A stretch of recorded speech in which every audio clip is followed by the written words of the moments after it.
Bonjour à tous. Aujourd'hui, une heure du conte spéciale fête de fin d'année. Alors, vous êtes prêts? On va se chauffer les oreilles. Tchika, tchika, tchika. On va se chauffer les yeux. Tchika, tchika, tchika. Vérifions que ma bouche est prête.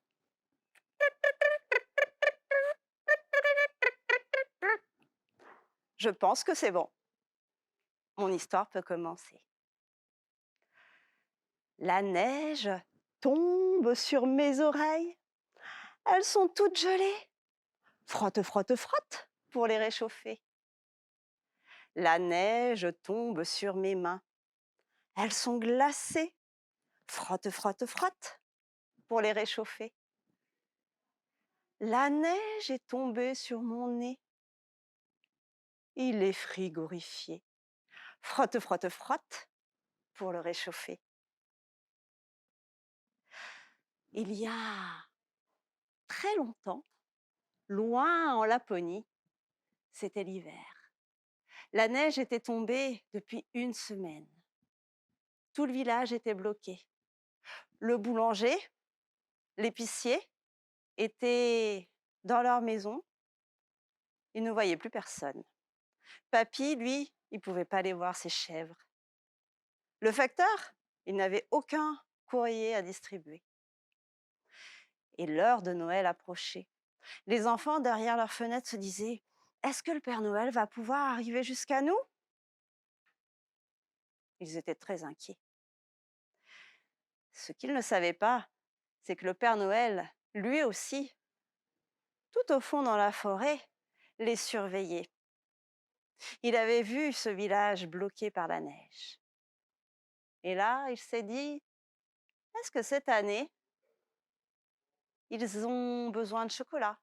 Est-ce que cette année, ils ont besoin de train? Est-ce que cette année, ils n'auraient pas plutôt besoin de quelque chose de très spécial?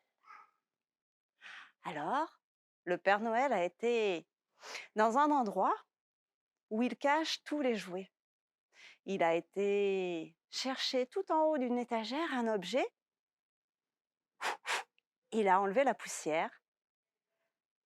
Il a mis cet objet dans une boîte, du papier de soie, un ruban, et il s'est préparé. Il a enfilé ses moufles.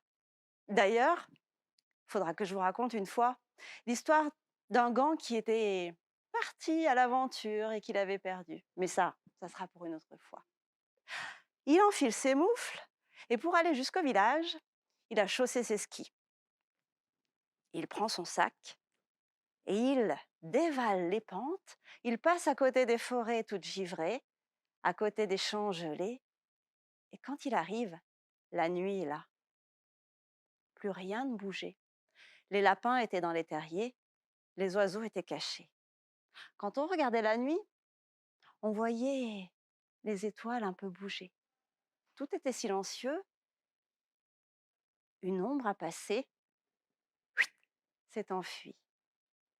Le lendemain, quand les enfants se sont réveillés, quelle surprise! Il y avait un gros paquet posé en plein milieu de la neige. Ils sortent tous.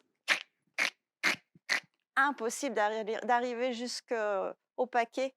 La neige était trop épaisse. Les adultes, eux aussi, étaient très curieux de savoir qui avait déposé ce paquet et ce qu'il y avait dedans. Chacun a sorti sa pelle et tous ensemble, ils ont fait un chemin. Enfin, ils sont arrivés au paquet et on a demandé au plus jeune enfant de l'ouvrir. Le ruban, le papier et dans la boîte, une autre boîte. On l'ouvre, du papier, du ruban, encore une boîte. Le cadeau devenait tout rikiki. Oh, c'est sûr, on s'est moqué de nous, on a voulu faire une blague. Une dernière fois, l'enfant ouvre la boîte, enlève le papier de soie, et là, il y avait un objet, une théière. Qu'est-ce que c'est? À quoi ça sert? Ont demandé les enfants. Les adultes ont dit c'est pour préparer un bon thé bien chaud, bien brûlant, pour nous réchauffer. Et c'est alors que le papy a dit venez, je vous invite tous chez moi. Nous allons préparer du bon thé. Et c'est alors que la boulangère et le boulanger ont été chercher des grosses brioches. L'épicier, lui, il a été chercher plein de paquets de gâteaux. Les enfants, eux, ils ont été prendre du chocolat et un peu de noix. Tout ce petit monde s'est retrouvé chez le papy.